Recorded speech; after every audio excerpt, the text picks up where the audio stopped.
So some of you may be asking a lot of questions like, is the birth of Jesus just a Christmas story, or is it real history?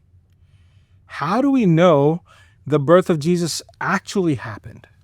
See, we talked last month with Ken on our podcast about resurrection and how eyewitness accounts prove it.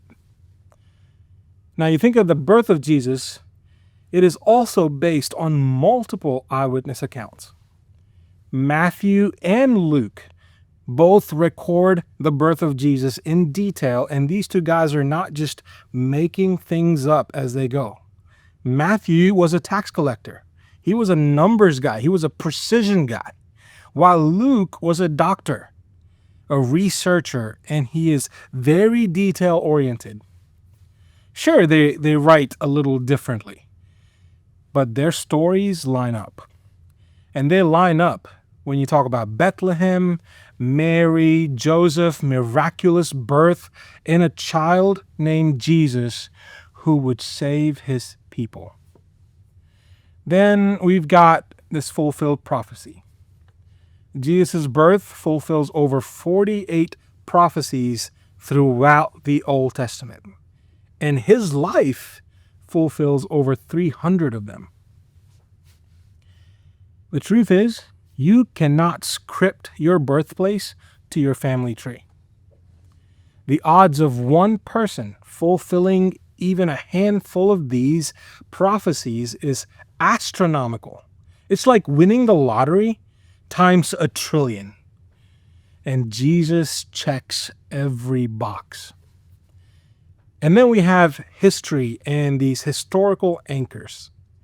Luke tells us who was ruling during Jesus' birth, and that was Caesar Augustus.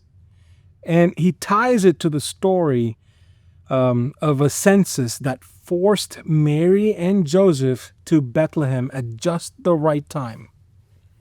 It's like us saying to our grandkids or our grandparents saying to us, hey, this happened during the presidency of so-and-so, or this happened when gas prices were 50 cents, or this happened when the Braves won the World Series. And if those are still not convincing, we reference the ripple effect of that one night in Bethlehem. Because every time you look at a calendar, it's because history splits it into BC and AD.